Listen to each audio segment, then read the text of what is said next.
সুন্দরপুর গ্রামে এক বিশাল পুরনো বটগাছ ছিল। গ্রামের সবাই বলতো রাতে ওই গাছের নিচে কেউ যায় না। কথিত আছে সেখানে ভূতের বাস।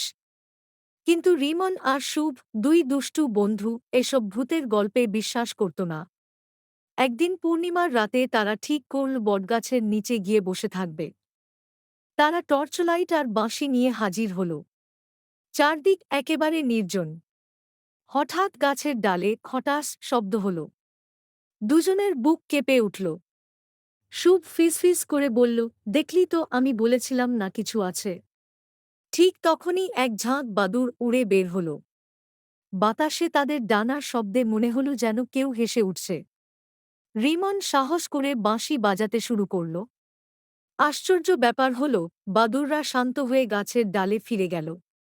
পরদিন সকালে গ্রামের সবাই খবর পেল। তারা বলল, এ তো ভূত নয়, বাদুড়ের বাসা। এরপর থেকে গ্রামের ছেলেরা আর ভয় পেত না, বরং সন্ধ্যায় বটগাছের নিচে আড্ডা দিত, গল্প করত। আর রিমন শুভ হল গ্রামের নায়ক, কারণ তারা ভূতের রহস্য ফাঁস করেছিল।